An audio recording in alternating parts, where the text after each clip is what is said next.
Hello everyone, welcome back to my YouTube channel.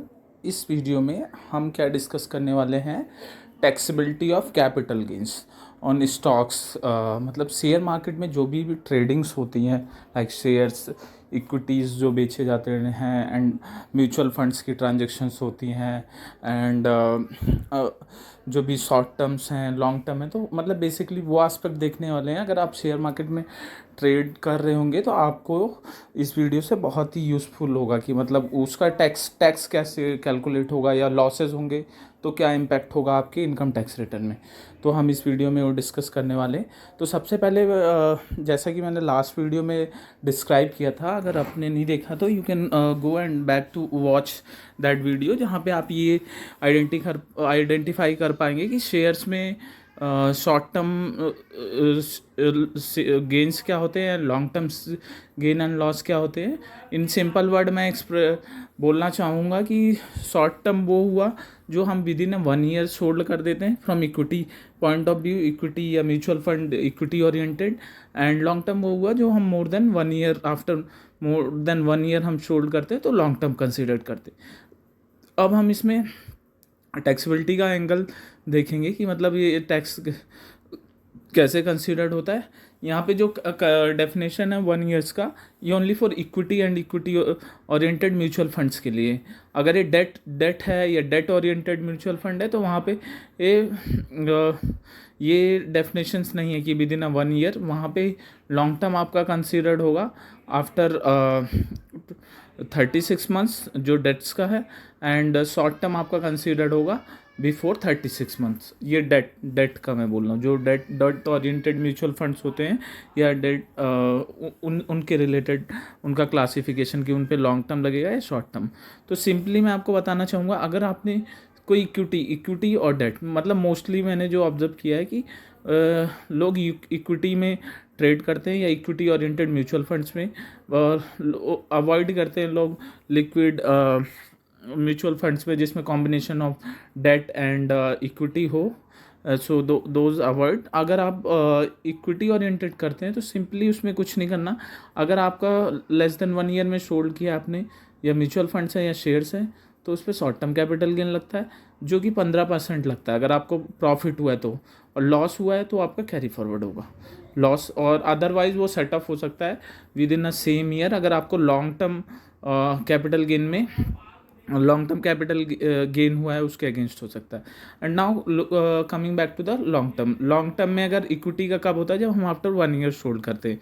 तो after 1 year hold करने पे हमें लॉन्ग टर्म कैपिटल गेन्स होता है। तो एज पर लॉ क्या है, अप टू 1 लाख जो है आपका long term capital gain exempt है, इधर इन इक्विटी या इक्विटी ओरिएंटेड म्यूचुअल फंड्स। तो अप टू 1 लाख तक कोई टैक्स नहीं लगेगा। बियॉन्ड दैट 10% का टैक्स लगता है विदाउट इंडेक्सेशन। मतलब लॉन्ग टर्म में मैंने आपको पिछली वीडियो में बताया था कि इंडेक्सेशन का कॉन्सेप्ट आता है कि अगर आप इंडेक्स करके भी कैलकुलेट कर सकते हो, but more beneficial is without indexation, जो कि फ्लैट होता है। अगर आप भी वो नियरेस्ट है तो that is more beneficial. That's what I have seen in many assesses cases. So that is one thing. And now coming back to, अब इक्विटी का डिस्कस कर लिया, now coming back to others like debt हो गया, या अब कुछ भी अगर डेट है, डेट ओरिएंटेड म्यूचुअल फंड्स है, उसमें अगर वो शॉर्ट टर्म है, शॉर्ट टर्म वो सिंपली आपका या कुछ अदर एसेट्स हो गया, तो सिंपली आपका शॉर्ट टर्म में आपके एज पर कैपिटल गेन लगेगा। मतलब आपका जो भी एप्लीकेबल स्लैब रेट है उस पे लगेगा। मतलब अगर आपकी 10 लाख से ऊपर इनकम अब है एंड आप ओल्ड टैक्स रेजिम में, तो 30% लगेगा उस पर। तो वो स्लैब रेट के अकॉर्डिंग ही टैक्स होता है इक्विटी का। तो मतलब अदर देन जो इक्विटी ओरिएंटेड म्यूचुअल फंड्स, उसके अदर देन कोई एसेट्स है ट्रेड किया आपने डेट ओरिएंटेड लाइक, तो उस केसेस में आपको एज पर स्लैब रेट आपको टैक्स लगेगा।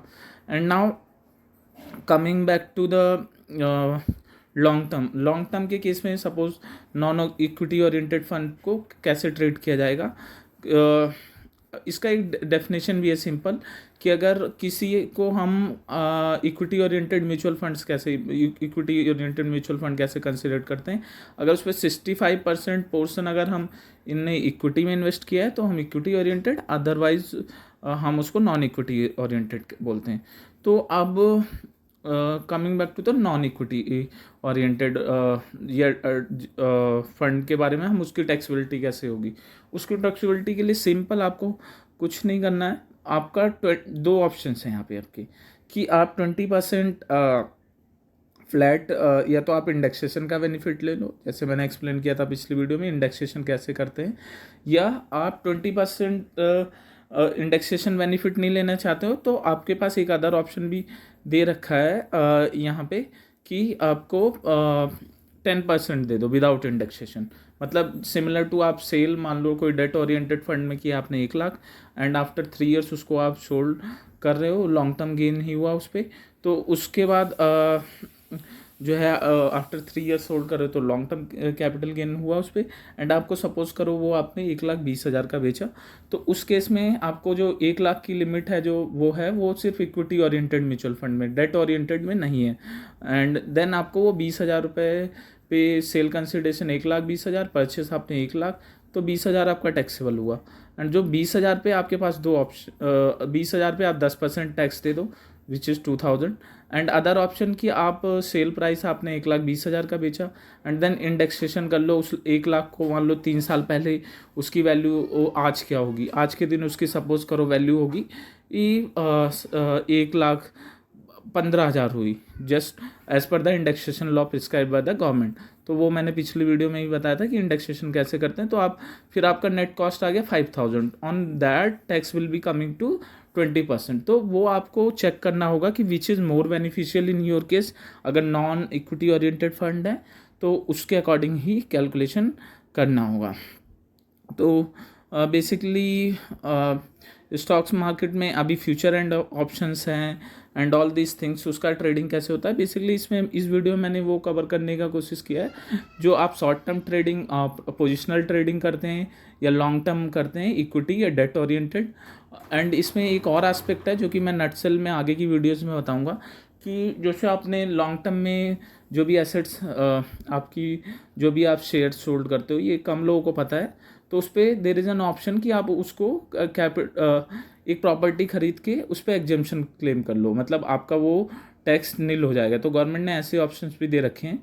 इन नटसेल यही बताना चाहूँगा इस वीडियो में, कि वो टैक्स आप जीरो भी कर सकते हो, मतलब उसको अगर आप टैक्स प्लान प्रॉपरली करते हो, अगर आपको लॉन्ग टर्म में ज़्यादा प्रॉफिट हो रहा है तो लाइक 20 लाख 25 लाख, तो you will be ending up paying the taxes around 3 lakh to the government.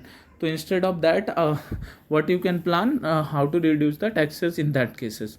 तो इस वीडियो में बस इतना ही कवर करना चाहूँगा। अगर आपको कोई डाउट है या कुछ भी है तो you can put your questions in the comment section, and that's all in this video. Thank you so much.